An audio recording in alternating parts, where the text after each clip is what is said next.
Bonjour tout le monde et bienvenue au JT Pop, content de vous retrouver. Et alors aujourd'hui, je vais vous parler d'une reprise de la semaine. Et si je pense que je n'aurais jamais pensé un jour parler de ce film-là. Et ça me fait plaisir, voilà. Parce que quand c'est inattendu, c'est souvent plus intéressant. Donc cette semaine, vous pouvez voir ou revoir sur vos écrans plusieurs films de Luc Moulet, célèbre critique de cinéma, et vous pouvez surtout voir son dernier film, un documentaire qui s'appelle La Terre de la Folie. Et donc je vais vous parler de La Terre de la Folie.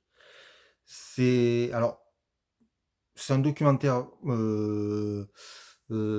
Si vous le cherchez absolument, vous pouvez le voir sur YouTube. Avant de faire ce live, cette émission, pardon, je l'ai revu et bon, dans une qualité approximative, mais bon, visuellement, c'est pas ce qui importe, c'est le propos.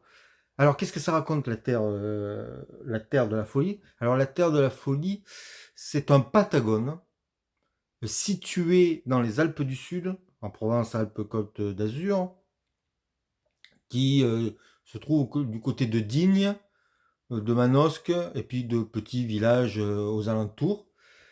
Et Luc Moulet, euh, par le biais de sa propre famille, décide de raconter, j'allais dire pas ce département, mais ce coin de la France où les gens seraient tous fous, où la plupart des gens seraient tous fous.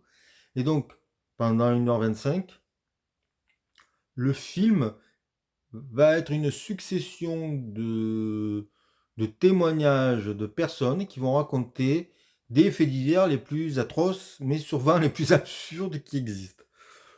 Euh, et donc Luc Moulet les compile, disons, sans véritable... je veux dire, il y a un mélange tout, je pense, pour s'en amuser. Parce que je dis c'est un documentaire, c'est un essai, et je dirais c'est aussi une couillonnade, c'est de la déconne. Le film a obtenu le Grand Prix de Groenland, et on pense beaucoup à cet esprit-là. Euh, Pourtant, Luc Moulet, c'est quelqu'un de très très sérieux. Luc Moulet, c'est quelqu'un qui vient des cahiers du cinéma, qui était un spécialiste des réalisateurs comme Cécile B2000 ou King Vidor. Il en parle aussi dans le documentaire, mais qui vient aussi du surréalisme. Et euh, euh, sa manière de parler, sa façon de donner les faits, ces faits divers, il y a quelque chose de laconique, il y a quelque chose de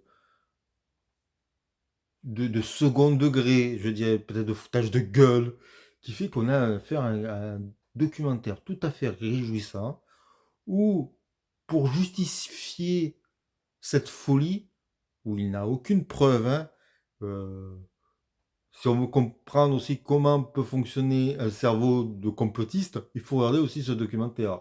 Puisque lui, pour lui, si cette région, il y a beaucoup de crimes, de folie, c'est d'abord parce que il y a beaucoup, soi-disant, de problèmes, de gens qui ont des problèmes de thyroïde, puisqu'on est loin de la mer.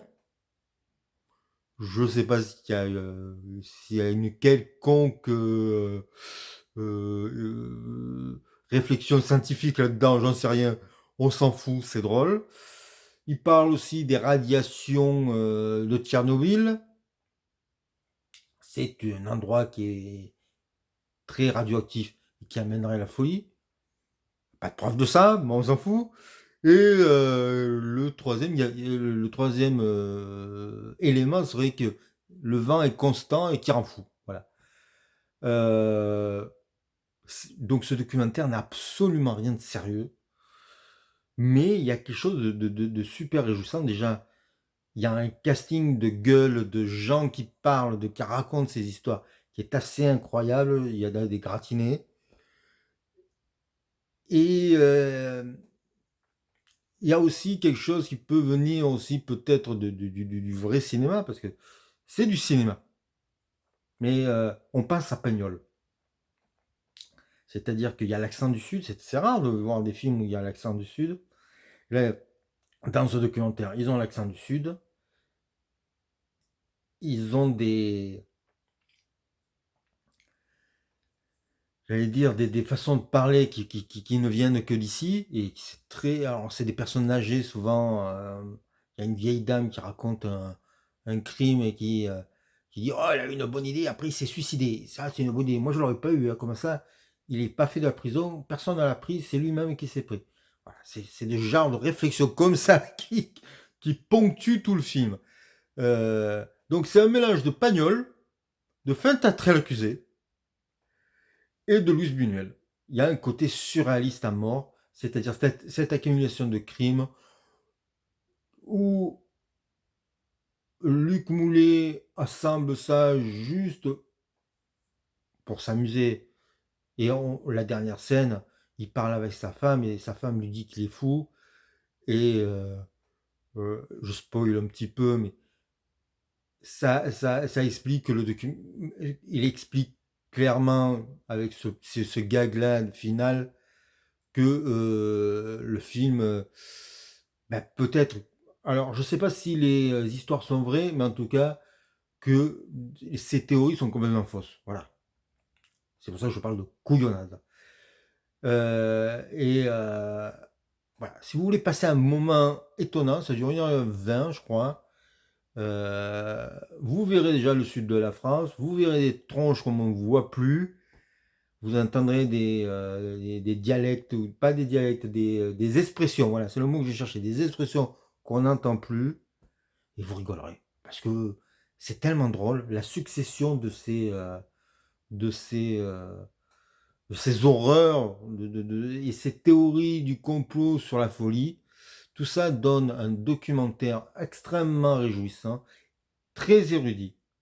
Je pense que les histoires sont vraies. Je pense que les personnes qui parlent de la thyroïde, des radiations, tout ça est vrai. C'est le fait d'accumuler les choses qui font qu'à un moment donné, ça part en vrille.